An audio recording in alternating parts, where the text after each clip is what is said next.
आज भोपाल में एशिया के सबसे बड़े उत्सव उत्कर्ष और उन्मेष उत्सव का शुभारंभ होने जा रहा है। रविंद्र भवन में राष्ट्रपति द्रौपदी मुर्मू सुबह 11:30 बजे उत्कर्ष और उन्मेष उत्सव का आगाज करेंगे। इस दौरान राज्यपाल मंगूभाई पटेल और मुख्यमंत्री शिवराज सिंह चौहान भी वहां उपस्थित होंगे। बता दें कि संगीत, नाटक और साहित्य अकादमी के सांस्कृतिक विभाग और मध्य प्रदेश शासन के सहयोग से इस कार्यक्रम का आयोजन किया जा रहा है। ये राष्ट्रीय उत्सव लोक जनजाति अभिव्यक्तियों पर आधारित होगा। वहीं इसके तहत 3 से 5 अगस्त तक के कई कार्यक्रमों का आयोजन होना है। उत्कर्ष उत्सव में देश के सभी राज्यों और केंद्र शासित प्रदेशों के लगभग 800 कलाकार हिस्सा लेने जा रहे हैं। उत्कर्ष उत्सव शाम 5 बजे से रविंद्र भवन के सभागार में 3 दिनों तक के लिए शुरू होगा। वहीं उत्सव के पहले दिन यानी कि आज शाम 5 बजे से ही विभिन्न राज्यों के लोक नृत्य की प्रस्तुतियां यहां पर दी जानी है। लद्दाख के जबरू नृत्य, नागालैंड के सूमी वार के साथ ही सभी प्रदेशों के जो पारंपरिक नृत्य हैं उनका आयोजन किया जाएगा। और मिनट टू मिनट प्रोग्राम भी आपको राष्ट्रपति के भोपाल दौरे का बता दें। लगभग 11 बजे वो पहुंचेंगे मध्य प्रदेश और उसके बाद लगभग 11:30 बजे रविंद्र भवन में पहुंचेंगे, जहां पर इस कार्यक्रम का आयोजन किया जा रहा है। उत्कर्ष और उन्मेष उत्सव का आज राष्ट्रपति द्रौपदी मुर्मू शुभारंभ करने जा रहे हैं, जिसके बाद वो लगभग 1:30 बजे राजभवन पहुंचेंगी। 3 दिनों के इस कार्यक्रम का आगाज आज होने जा रहा है। लगभग शाम 4:45 बजे वापस भोपाल से दिल्ली के लिए वो रवाना हो जाएंगे।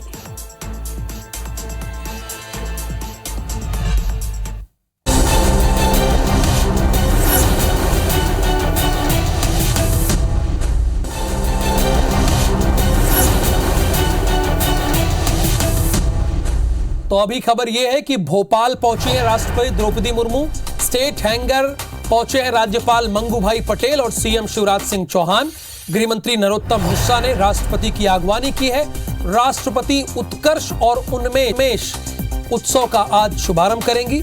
आज से 5 अगस्त तक रविंद्र भवन में आयोजन इसका किया जाएगा। एक मंच पर राज्यों की संस्कृति की झलक आपको देखने को मिलेगी। देश भर से आए 500 कलाकार नृत्य की प्रस्तुति देंगे। मध्य प्रदेश का भगोरिया नृत्य भी राष्ट्रपति देखेंगी। बहुभाषी कविता पाठ, आदिवासी कवि सम्मेलन के होंगे आयोजन। साहित्य के विषयों पर परिचर्चा होगी। आजादी के अमृत महोत्सव पर कविता पाठ का आयोजन किया जाएगा। तो बड़ी खबर यह है कि राष्ट्रपति द्रौपदी मुर्मू भोपाल पहुंच चुकी हैं। उन्हें यहां पर कई कार्यक्रमों में शिरकत करना है। सबसे पहले स्टेट हैंगर में उन्हें रिसीव करने के लिए राज्यपाल, मुख्यमंत्री और गृहमंत्री पहुंचे थे। गृहमंत्री नरोत्तम मिश्रा ने उनकी अगवानी की है, जिसकी तस्वीरें आप देख रहे हैं। देश भर से 500 कलाकार जो आए हैं उनका नृत्य देखेंगी। आदिवासी संबंधित कार्यक्रम यहां पर होंगे। ये देखिए, पहली तस्वीर हम आपको दिखा रहे हैं। सीएम शिवराज सिंह चौहान भी हैं इन तस्वीरों में, जो कि भारी बारिश हो रही है। आप देख रहे हैं, चाहे मध्य प्रदेश हो, छत्तीसगढ़ हो, लेकिन उसके बावजूद ये दौरा है राष्ट्रपति का। गृहमंत्री नरोत्तम मिश्रा ने राष्ट्रपति की अगवानी की है। आज से 5 अगस्त तक रविंद्र भवन में इस कार्यक्रम का आयोजन किया जाएगा।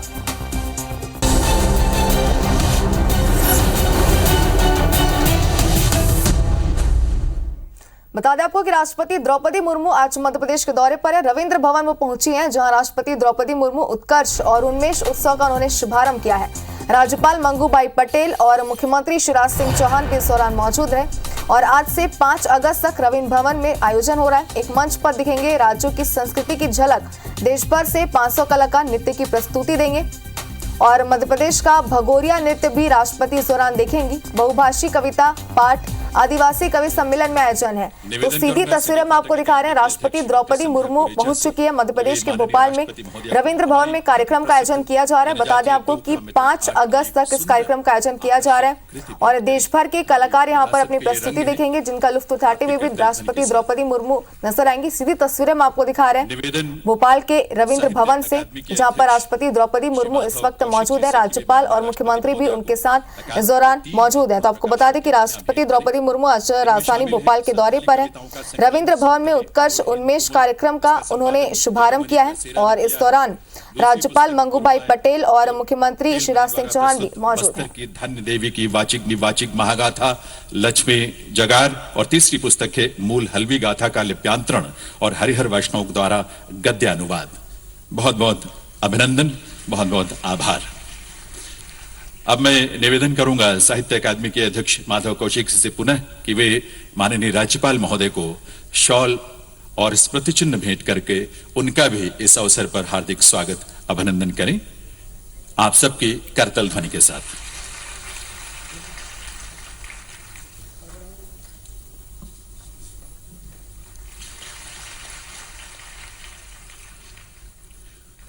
मैं निवेदन करूंगा संस्कृति मंत्रालय में संयुक्त सचिव श्रीमती उमा नंदूरी से कि वे माननीय मुख्यमंत्री श्री शिवराज सिंह चौहान जी को शॉल और मेमेंटो भेंट करके उनका भी इस अवसर पर उनकी गरिमामयी उपस्थिति के लिए हार्दिक स्वागत अभिनंदन करें। देवीय सज्जनों, आपकी करतल ध्वनि के साथ।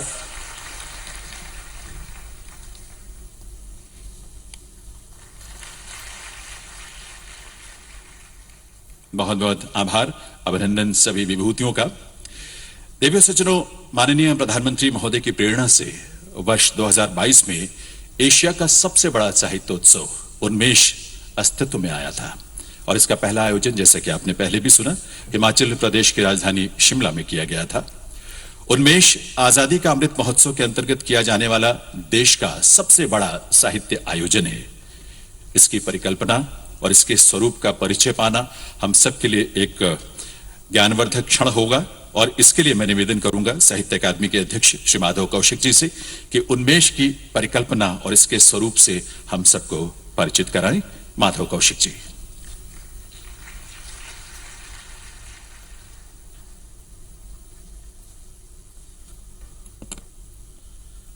परम आदरणीय राष्ट्रपति महोदया श्रीमती द्रौपदी मुर्मू जी, सम्माननीय राज्यपाल मध्य प्रदेश श्री पटेल जी, माननीय मुख्यमंत्री श्री शिवराज सिंह चौहान जी, मैडम संध्या पुरेचा जी, अध्यक्ष साहित्य संगीत नाटक अकादमी उमा नंदूरी जी, तथा पूरे देश से आए और विदेशों से आए साहित्यकार बंधुओं, मित्रों, महाकालेश्वर की इस पावन धरती पर जहाँ कालिदास जैसे महान विभूतियों ने जन्म लिया, जहाँ कुंभ का आयोजन होता है, साहित्य के इस महाकुंभ में मैं आप सभी का हार्दिक अभिनंदन करता हूँ।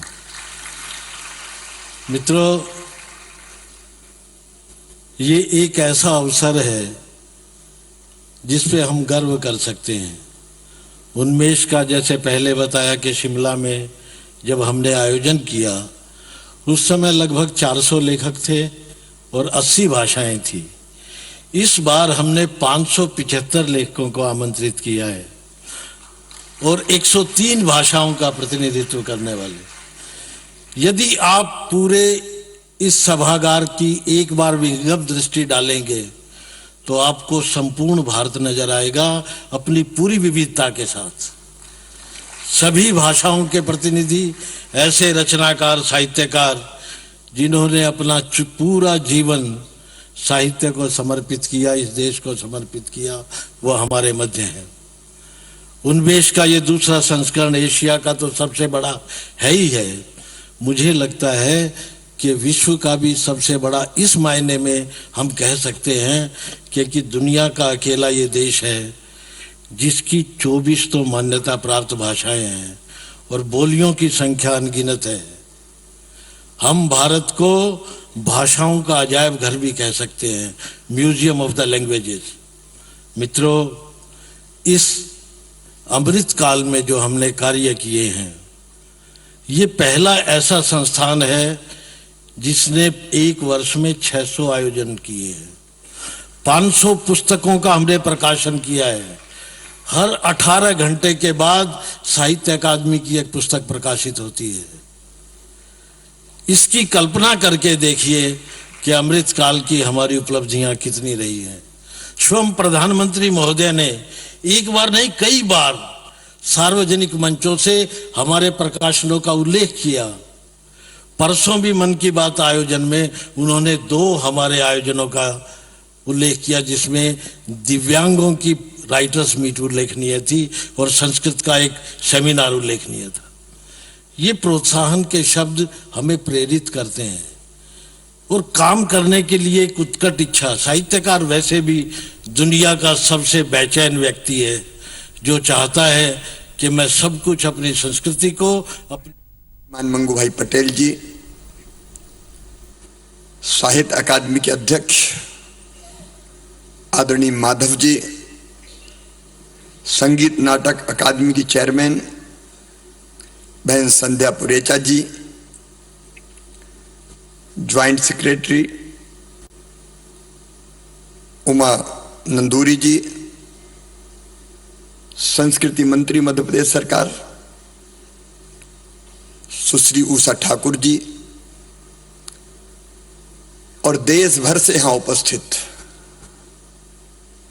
संपूर्ण देश का साहित्य जगत यहां विविधता के साथ उपस्थित है और मैं सचमुच में गदगद प्रसन्न और आनंदित हूं कि यह सौभाग्य मध्य प्रदेश की राजधानी भोपाल को मिला है। मैं आप सबका हृदय से स्वागत करता हूं।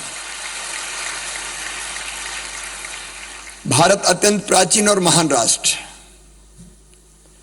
हजारों साल पुराना तो ज्ञात इतिहास है हमारा। दुनिया के विकसित देशों में जब सभ्यता की सूर्य का उदय नहीं हुआ था, तब हमारे देश में वेदों की ऋचाएं रच दी गई थी। ये वो धरती है जिसने हजारों साल पहले कहा, एकम सद विप्रा बहुधा वदंती। ये वो धरती है जिसने सारे विश्व को संदेश दिया, अयम निजम परा वेत्ति गणना लघु चेत साम उदार चरिता नाम तू वसुदैव कुटुंबकम। ये मेरा है, ये तेरा है। ये सोच छोटे मन वालों का होता है। जो विशाल हृदय के होते हैं वो तो कहते हैं सारी दुनिया ही एक परिवार है। ये वो धरती है जिसके गांव का बच्चा बच्चा इस मंत्र का उद्घोष करता है, प्राणियों में सद्भावना हो और विश्व का कल्याण हो। ये वो धरती है जिसके ऋषियों ने सर्वे भवन्तु सुखिनः, सर्वे सन्तु निरामया, सर्वे भद्राणि पश्यन्तु मां कश्चित् दुर्भाग भवेत् का मंत्र दिया। सब सुखी हो, सब निरोग हो, सबका मंगल हो, सबका कल्याण हो। लेकिन सब सुखी कैसे हो? केवल भोजन से सुखी नहीं हो सकते। रोटी, कपड़ा, मकान केवल यही आवश्यकताएं नहीं है। मनुष्य को संपूर्ण रूप से सुखी करना है तो शरीर के सुख के साथ मन का सुख भी चाहिए, बुद्धि का सुख भी चाहिए, आत्मा का सुख भी चाहिए। और मन, बुद्धि और आत्मा का सुख अगर कोई देता है वो साहित्य, संगीत और कला ही देती है। संगीत और कला ही देती है। का सुख भी चाहिए, आत्मा का सुख भी चाहिए और मन, बुद्धि और आत्मा का सुख। हृदय से धन्यवाद देना चाहूंगा।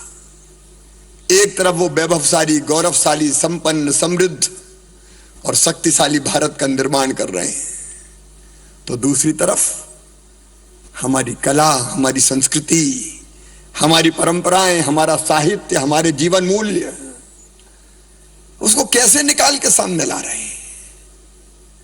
देखिए, एक अलग दौर है ये। तब जब हमारी भारत की राष्ट्रपति स्वच्छता के स्थान, स्वच्छता के लिए स्वयं झाड़ू लेके निकलती है तो देश उत्साह और आनंद से भर जाता है और नई प्रेरणा प्राप्त करता है। तब जब हमारे प्रधानमंत्री जी अयोध्या में भगवान श्री राम की जन्मभूमि पर काशी में हो या महाकाल महाराज के दर्शन करने जाएं और साष्टांग दंडवत और प्रणाम करते हैं तो देश हमारे पुराने मूल्यों को फिर से याद करता है। ये एक अद्भुत और नया दौर है सचमुच में। और उसी में से उन्मेष और उत्कर्ष जैसे कार्यक्रम अद्भुत है हमारे। देखिए, इस देश में इतनी भाषाएं, इतनी बोलियां, हम कहते हैं अलग भाषा अलग वेश, फिर भी अपना एक देश, लेकिन मूलभूत एकता है। और उन्मेष और उत्कर्ष के रूप में ऐसे कार्यक्रम जो हमारे साहित्यकार, हमारे कलाकार, हमारे संगीतज्ञ, मध्य प्रदेश को सौभाग्य मिला इस आयोजन का।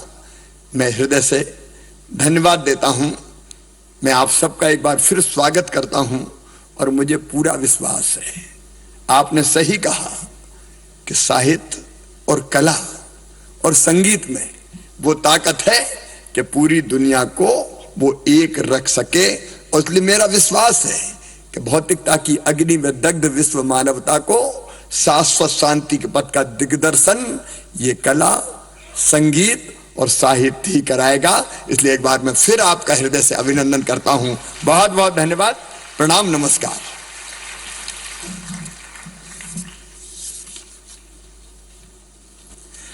बहुत बहुत आभार माननीय मुख्यमंत्री महोदय का। देवियों सज्जनों, आजादी का अमृत महोत्सव काल में भारत सरकार के संस्कृति मंत्रालय ने एफएम रेडियो के साथ मिलकर एक बहुत अनूठी पहल की थी, जिसका नाम है हर घर हेल्दी। इस कैंपेन के दौरान लोगों ने जो पत्र भेजे, असंख्य पत्र भेजे, वो स्वयं में अपने आप में एक विश्व रिकॉर्ड बनाया है उसने, और जिसे golden book of world records ने सर्टिफाई भी किया है। इस कैंपेन पर आधारित एक छोटी सी वीडियो फिल्म है, पहले आइए देखते हैं वो फिल्म। आजादी के अमृत महोत्सव पर देशवासियों की जन भागीदारी से रचा एक नया कीर्तिमान मिनिस्ट्री ऑफ कल्चर की पहल और माय एफएम के सहयोग से हर घर हेल्दी मिशन ने बनाया एक अनोखा विश्व रिकॉर्ड। देशवासियों ने इस ऐतिहासिक उपलब्धि को अपने द्वारा लिखे गए हेल्थ लेटर से 9430 मीटर की लंबी दीवार बनाकर हासिल किया है। स्वस्थ तन और स्वस्थ मन एक उन्नत देश की पहचान है। इसलिए इस मुहिम ने देश भर के करीब 50 लाख से भी ज्यादा लोगों को जोड़ा। School, societies, corporate offices, malls, हमारे आरजेज ने करीब 1800 से भी ज्यादा ऐसी जगहों पर जाकर सबसे बस एक ही अपील की कि खुद के साथ साथ अपनों के स्वास्थ्य का भी ख्याल रखना है। माय एफएम के आरजेज ने डिजिटल माध्यम के जरिए इस मुहिम में भी 10 करोड़ से ज्यादा भारतीयों को इस मिशन से जोड़ा। तो आइए स्वस्थ रहकर हम भारत को विश्व का सर्वश्रेष्ठ राष्ट्र बनाते हैं। जय हिंद। तो golden book of world records ने जो सर्टिफिकेट इसके लिए वर्ल्ड रिकॉर्ड के तौर पर प्रदान किया गया है, आज माननीय राष्ट्रपति महोदय के कर कमलों से यही जो प्रमाण पत्र है वो संस्कृति मंत्रालय और माय एफएम रेडियो को प्रदान किया जाएगा। संस्कृति मंत्रालय की ओर से ये प्रमाण पत्र प्राप्त करेंगी संयुक्त सचिव श्रीमती उमा नंदूरी जी, और माय एफएम की ओर से ये सर्टिफिकेट प्राप्त करेंगे इसके सीईओ। मैं राष्ट्रपति महोदय से निवेदन करूंगा कि ये वो संकल्प जिसमें माननीय प्रधानमंत्री महोदय के संदेश और प्रेरणा की अभिव्यक्ति है कि देश का हर व्यक्ति स्वस्थ हो, सुखी हो, उस दिशा में किए गए इस अनूठे पहल के लिए और जिसने विश्व रिकॉर्ड भी बनाया, उसके लिए ये प्रमाण पत्र अपने कर कमलों से प्रदान कर रही हैं राष्ट्रपति महोदय।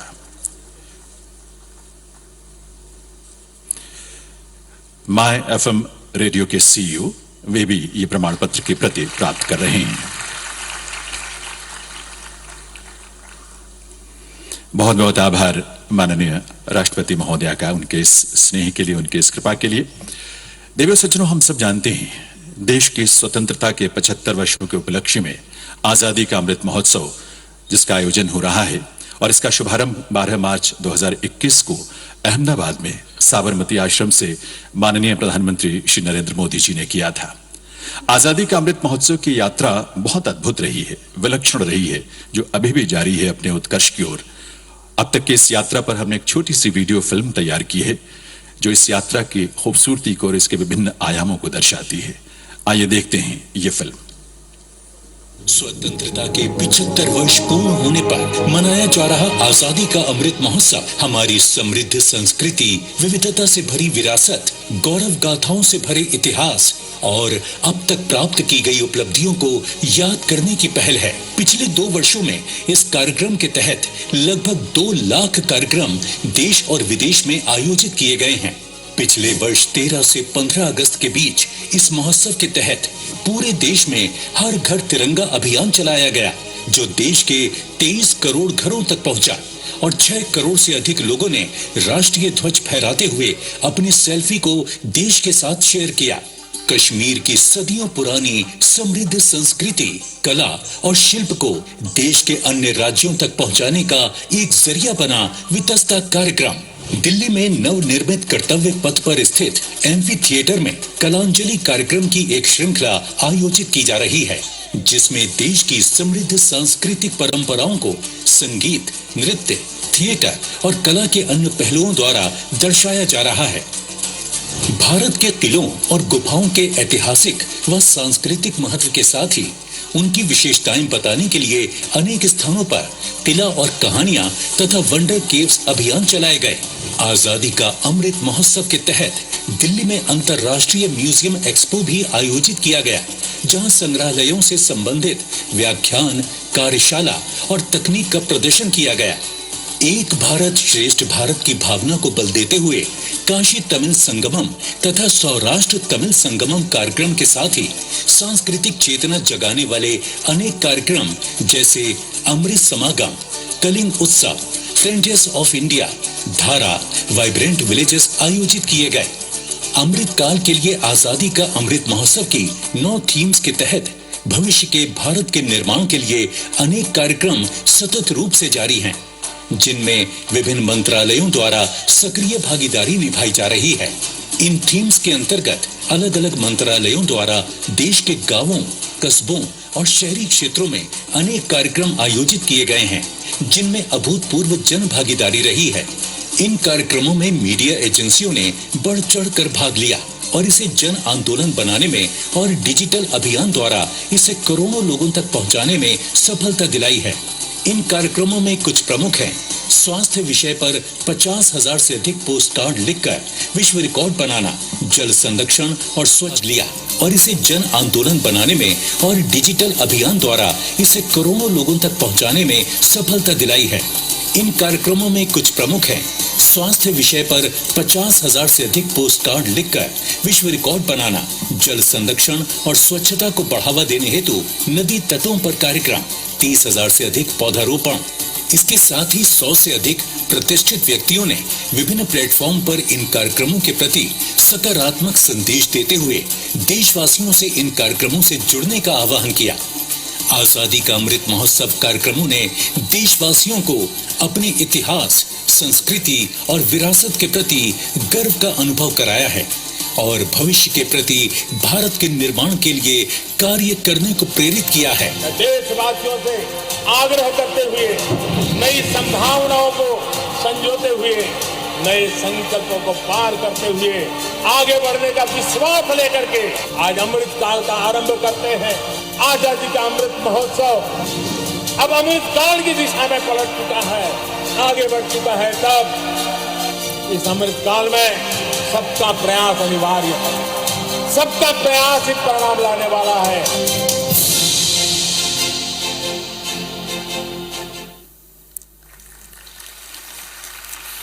आजादी का अमृत महोत्सव की ये प्रेरक और विलक्षण यात्रा, जिसका सहभागी भी हम सब बने और बन रहे हैं और साक्षी भी बनने का सुअवसर हम सबको मिला है, और ये यात्रा इस उन्मेष और उत्कर्ष के साथ अनवरत जारी है। देवी सज्जनों, आज के इस उद्घाटन सत्र में मंच पर गरिमामयी उपस्थिति है माननीय राज्यपाल मध्य प्रदेश श्री मंगू भाई पटेल जी की। मैं उनसे विनती करूंगा कि वे इस अवसर पर अपने संबोधन के लिए पधारें। माननीय राज्यपाल महोदय।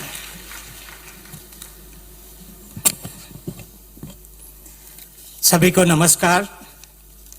उत्कर्ष एवं उन्मेष कार्यक्रम के उद्घाटन के कार्यक्रम में अपने बीच पधारे हुए भारत की माननीय राष्ट्रपति महोदया श्रीमती द्रौपदी मुर्मू जी, मध्य प्रदेश के मुख्यमंत्री माननीय शिवराज सिंह चौहान जी, मध्य प्रदेश के सांस्कृतिक मंत्री सुश्री उषा ठाकुर जी, अध्यक्ष साहित्य अकादमी श्री माधव कौशिक जी, चेयरमैन संगीत नाटक अकादमी श्रीमती संध्या पुरेचा जी, संयुक्त सचिव एवं मिशन डायरेक्टर आजादी का अमृत महोत्सव सुश्री उमा नंदुरी जी, केंद्र और राज्य सरकार के सभी अधिकारीगण, उपस्थित सभी कलाकार बंधु भगिनी,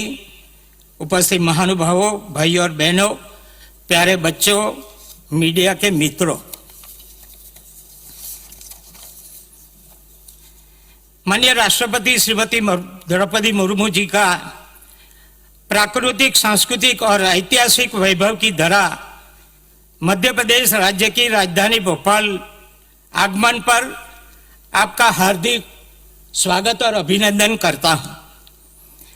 भारत की हृदय स्थली मध्य प्रदेश में विभिन्न संस्कृतियां, 21% जनजाति आबादी के साथ अनेकता में एकता के सूत्र से बनी माला के मनकों के समान एक साथ एकजुट होकर कर रही है।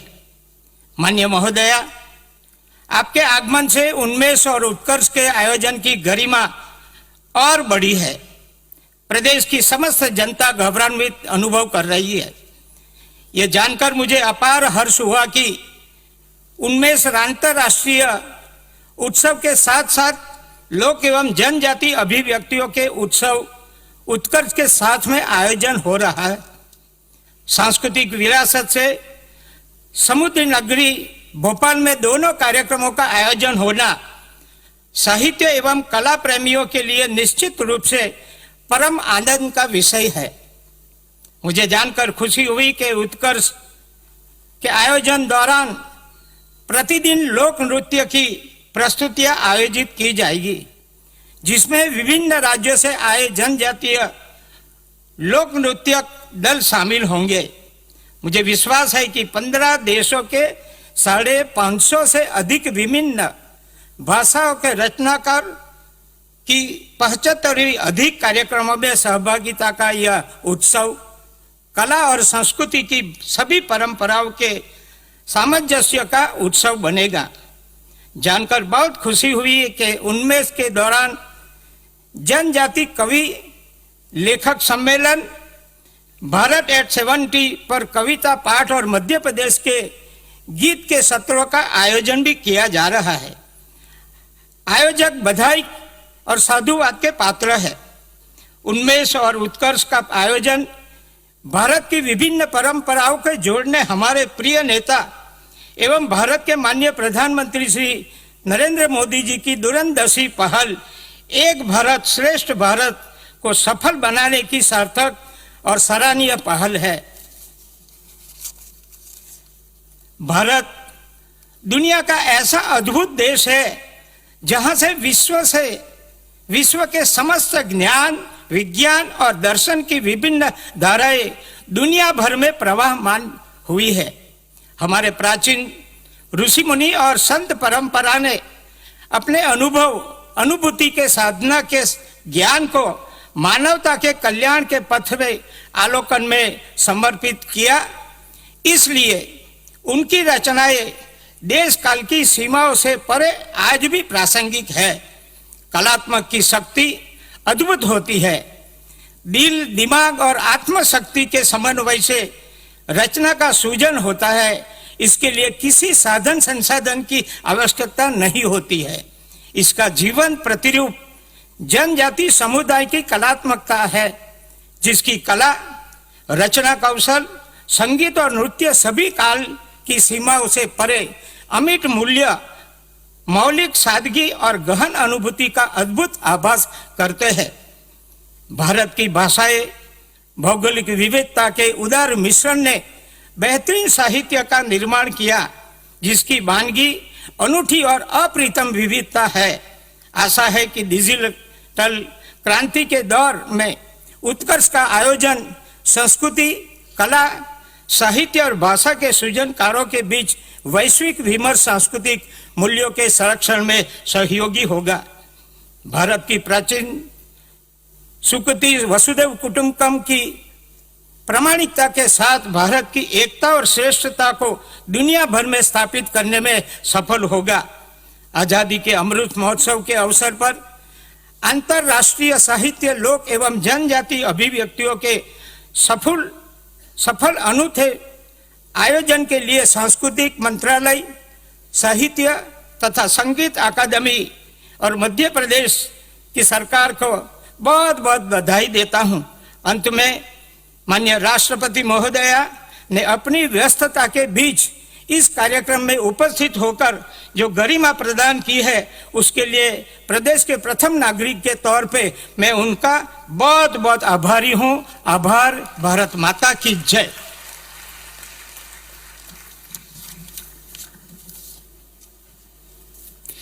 बहुत बहुत आभार माननीय राज्यपाल महोदय का। दिव्य सज्जनों, उन्मेष और उत्कर्ष के उद्घाटन कार्यक्रम में अब वो क्षण है जिसकी हम सभी बहुत आतुरता से प्रतीक्षा कर रहे थे। मैं विनम्रता पूर्वक आग्रह करूंगा माननीय राष्ट्रपति महोदया श्रीमती द्रौपदी मुर्मू जी से कि वे इस अवसर पर अपने उद्बोधन से हम सबको कृतार्थ करें, अपना शुभ संदेश हम सबको दें। माननीय राष्ट्रपति महोदया।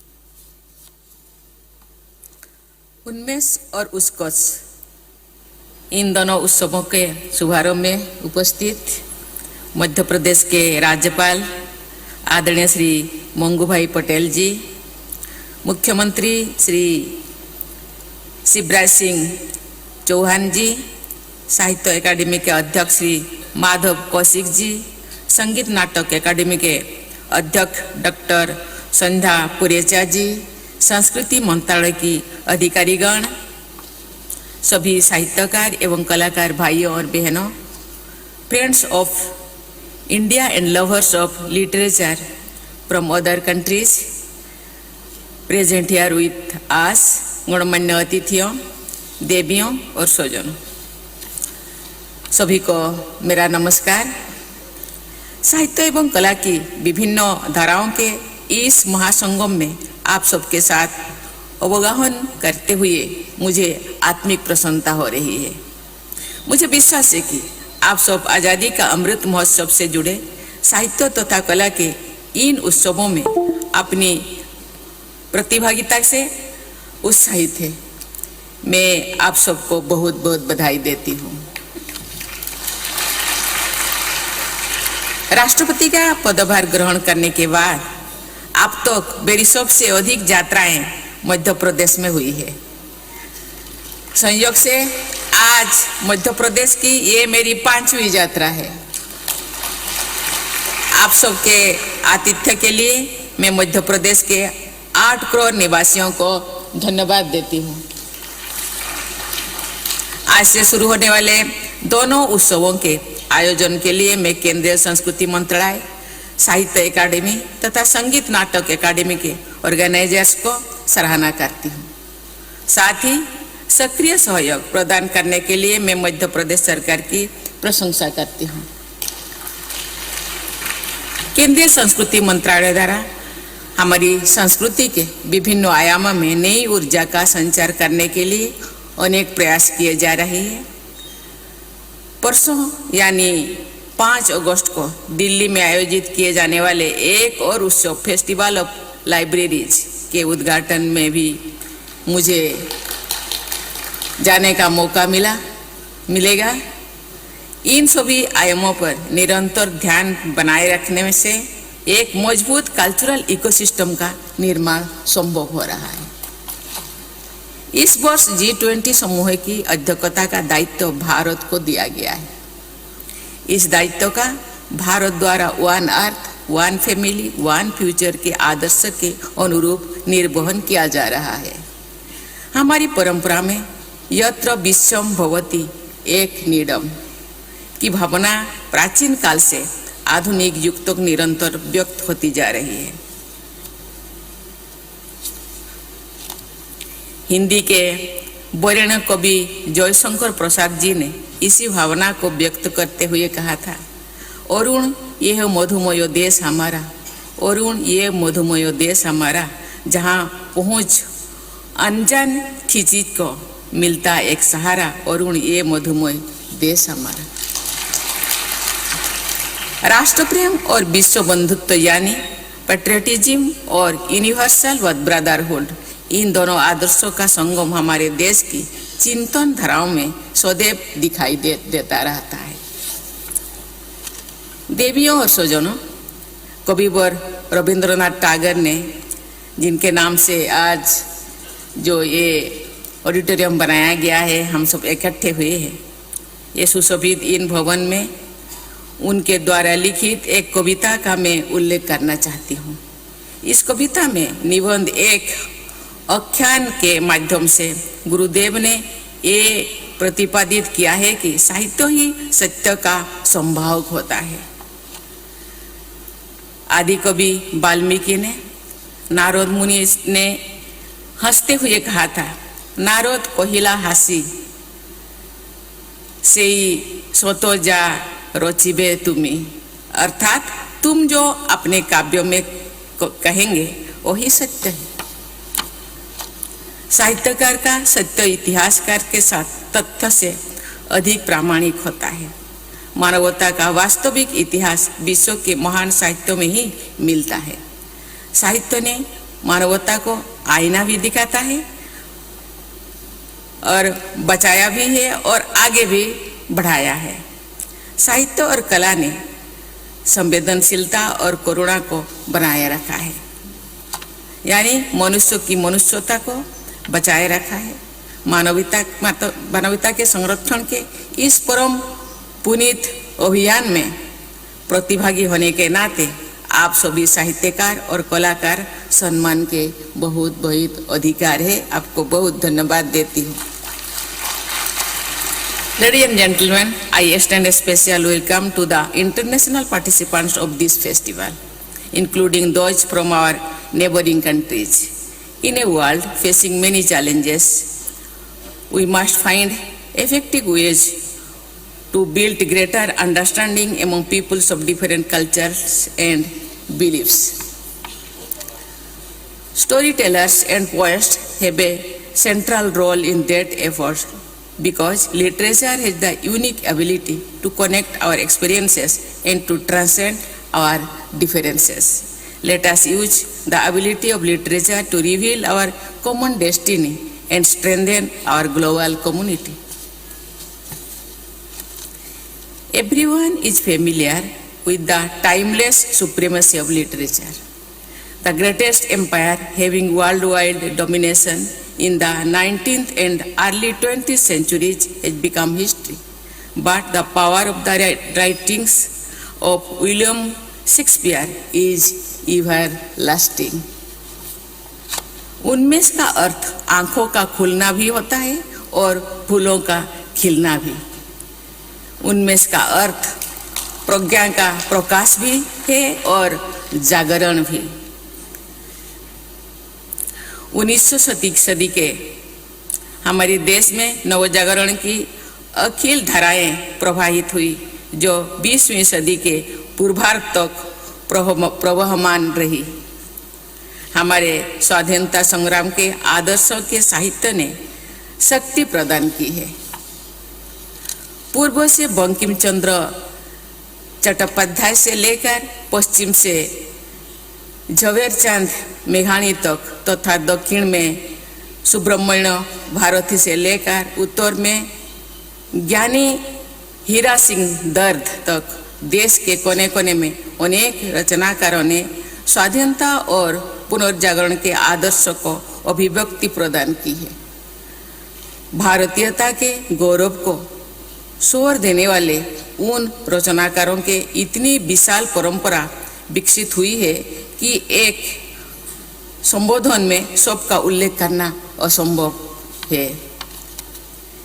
देशभक्ति की भावना को गहन अभिव्यक्ति भारत माता के अमर सुपुत्र उत्कलमणि गोपबंधु दास के एक अमर पंक्ति में निरूपित कर रही हूँ आपके सामने। मनेत्रे भारत शिलाग्राम शालग्राम प्रतिष्ठान मोर प्रिय पुरी धाम। अर्थात मेरी दृष्टि से भारत भूमि का एक एक पत्थर शालिग्राम की तरह पूजनीय है। भारत का प्रत्येक स्थान मुझे जगन्नाथपुरी की तरह प्रिय है।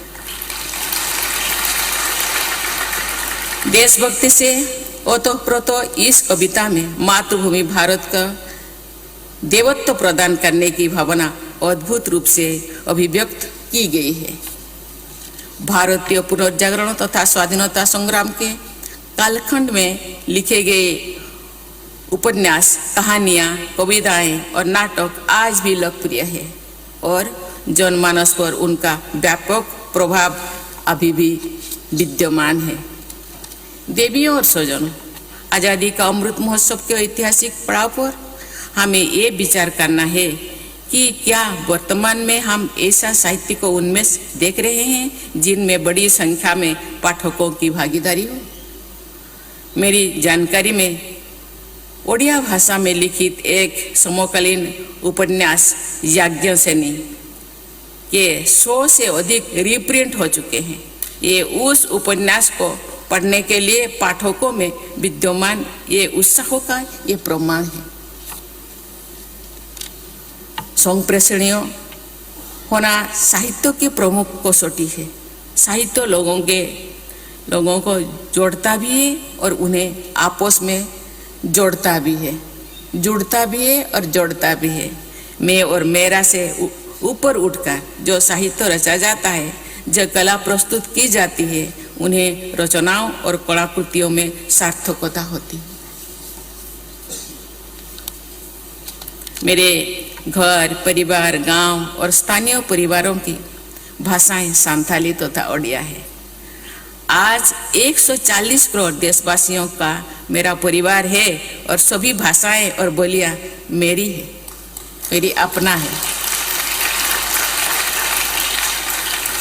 संथाली और ओडिया भाषाओं से मेरा अधिक परिचय रहा है। संथाली भाषा का अधिकांश साहित्य वाचिक परंपरा में पाया जाता है। संथाली भाषा के महाकवि डॉक्टर रामदास टुडू रसिका के साहित्य पहले बांग्ला लिपि में प्रकाशित हुआ। संथाली के महाकवि साधु रामचंद्र मुर्मू ने अद्भुत काव्य रचना की। रघुनाथ मुर्मू जी ने ओल चिकी लिपि के माध्यम से संथाली भाषा को सुदृढ़ लिखित आधार प्रदान किया है। उन्होंने बिदु चंदन तथा खेरवाड़ वीर नामक नाटक लिखे जिनका जनमानस में विशेष स्थान है। मैं चाहूंगी कि इन नाटकों का तथा संथाली भाषा की महत्वपूर्ण पुस्तकों का अन्य भाषाओं में भी अनुवाद हो। वस्तुतः तो भी भारतीय भाषाओं की प्रमुख पुस्तकों का अन्य भाषाओं में अनुवाद होने से भारतीय साहित्य और अधिक समृद्ध हो सकता है। संथाली भाषा को संविधान की 8वीं अनुसूची में स्थान दिलाने की मेरी विनम्र प्रयासों को कवि हृदय अटल बिहारी वाजपेयी जी ने आशीर्वाद दिया था। भारत रत्न से सम्मानित मध्य प्रदेश का सपूत अटल जी को नमन करती हूँ, श्रद्धा सुमन अर्पित करती हूँ। देवियों और स्वजनों, संगीत नाटक एकेडमी एवं मध्य प्रदेश के संस्कृति विभाग द्वारा उत्कर्ष नामक उत्सवों के माध्यम से लोक एवं जनजातीय नृत्यों को आयोजन किया जा रहा है। इसके लिए मैं आयोजकों को सराहना करती हूँ।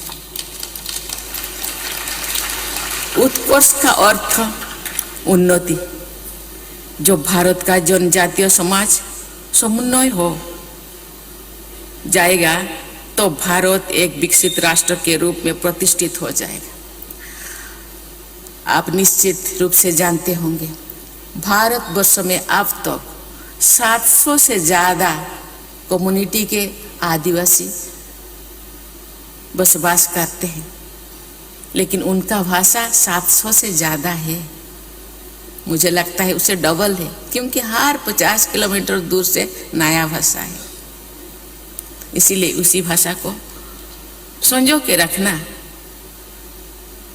हम सबका कर्तव्य है, लेखकों का कर्तव्य है, प्रत्येक मानवों का कर्तव्य है। क्योंकि अभी हम ऐसे युग में पदार्पण किए हैं, अमृत काल में पदार्पण किए हैं। आगे जाकर मुझे लगता है ये जनजातियों का भाषा, उनका संस्कृति, परंपरा जो उज्जीवित होके रहे, लोगों के सामने उसको और भी विकासित हो, इसके पूर्व उनको संरक्षण करना, संजो के रखना हम सबका दायित्व है।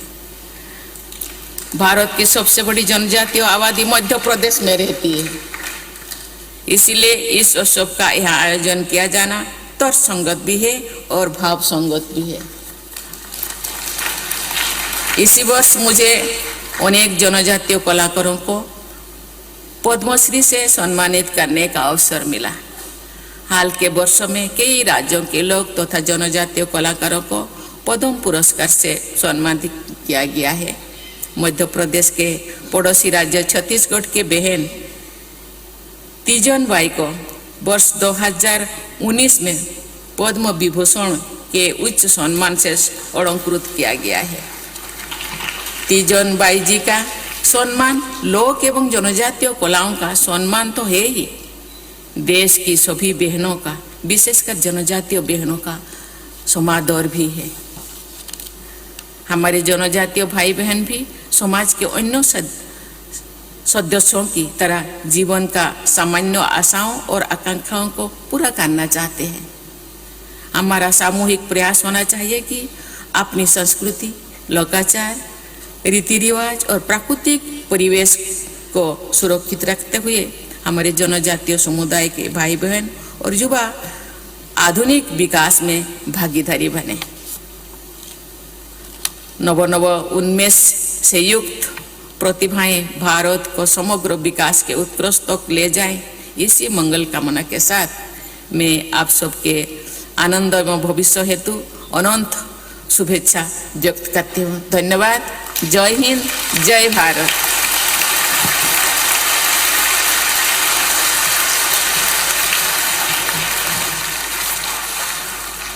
बहुत बहुत आभार माननीय राष्ट्रपति महोदया का उनके इस प्रेरक संबोधन के लिए, उनके शुभ संदेश के लिए। देवी सज्जनों, आगे इस मंच पर सांस्कृतिक प्रस्तुति होनी है और उत्कर्ष का एक विलक्षण रंग हम आपके समक्ष प्रस्तुत करेंगे। मैं निवेदन करूंगा माननीय राष्ट्रपति महोदया से और मंचासीन विभूतियों से कि वे सभागार में मंच के समक्ष अपना स्थान ग्रहण करेंगे। इस महोत्सव में हमारा एक जो आकर्षक पक्ष है, उत्कर्ष का संयोजन जिसका संगीत नाटक अकादमी ने किया है, देश की लोक और जनजातीय प्रदर्शन कलाओं की बहुत ही मनोहारी प्रस्तुति हर रोज देखने को मिलेगी, लेकिन इस उद्घाटन सत्र में उसकी एक विशेष और आकर्षक झलक हम आपके समक्ष प्रस्तुत करने जा रहे हैं। माननीय राष्ट्रपति महोदया के समक्ष इन कलाकारों के लिए सौभाग्य की बात है कि उन्हें अपनी प्रस्तुति का अवसर मिल रहा है। आप सब इस प्रस्तुति का, इस विशेष प्रस्तुति का, उत्कर्ष का साक्षी बने और इस देश की गौरवशाली अमूर्त परंपराओं को, जो कि लोक और जनजातीय जीवन का सुंदर रंग है जिसकी अभिव्यक्ति ये करती हैं, उनको अपना आशीष भी दें और उसका साक्षी बनकर गौरव की अनुभूति करें कि हम इस देश के वासी हैं जहां इतनी सारी विविधताएं इन रंगों की हैं, जिनमें लोक और जनजातीय कला की परंपराएं, प्रदर्शन कलाएं शामिल हैं।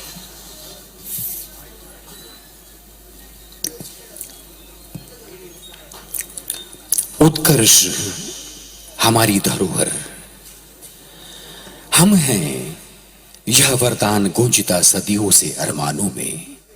हम थे, रहेंगे शाश्वत नभ के गानों में। लय ताल पर थिरकती सरजमी, दूर दिशाओं तक गूंजती स्वर लहरी। एक मधुर तान, धरती, जल, आकाश, अग्नि और हवाओं की हमजोली में धड़कती अनूठी दुनिया। महादेश भारत की रंग रूपाली आदिम पहचान, बहुलता में एकता को संजोती हमारी गौरवशाली धरोहर। पुरखों से मिली इस बेशकीमती संपदा को आने वाली हर नस्ल ने अपनी धड़कनों में थामा। जीवन, प्रकृति और संस्कृति का बुना सुंदर ताना बाना। हर सांस के साथ उठती गिरती लय ताल पर जीवन यहां आनंद का उत्सव मना रहा है। एक अनथक यात्रा जो समय की राहों पर चलते रहने में ही अपना चैन तलाशती है।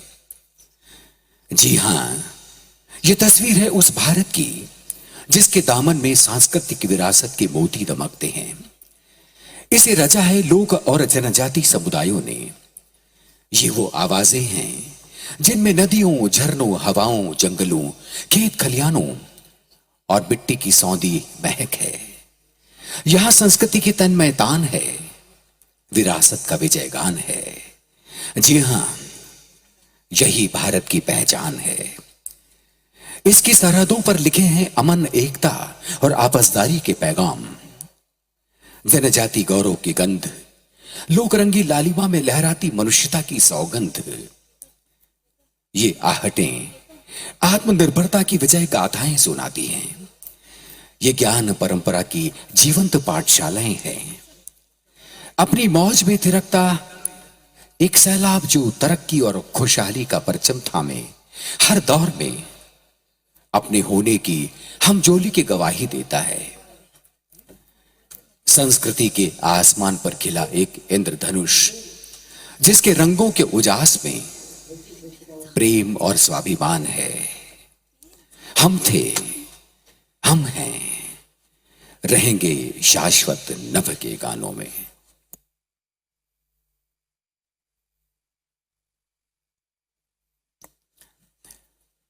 तो आइए करते हैं भारत की सांस्कृतिक परिक्रमा।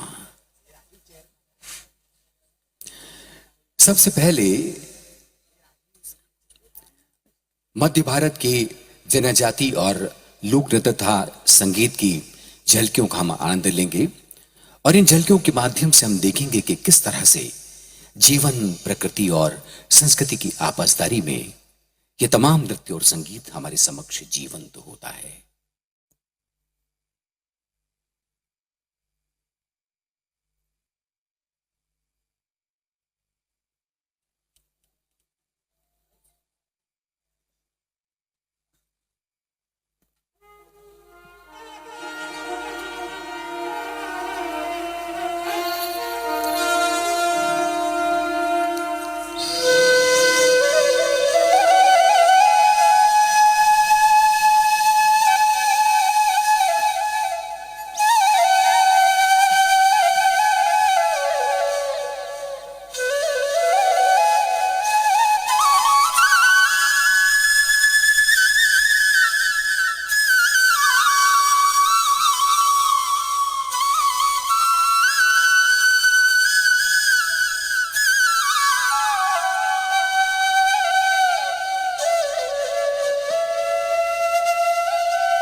मध्य प्रदेश का अखाड़ा।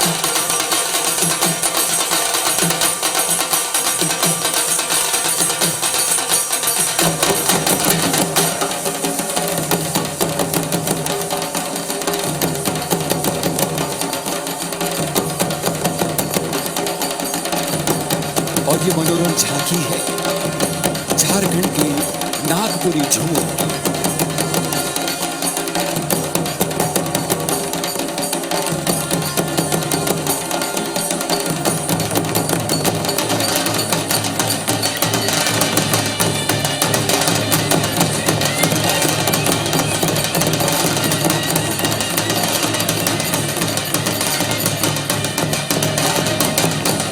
झारखंड का कई का नृत्य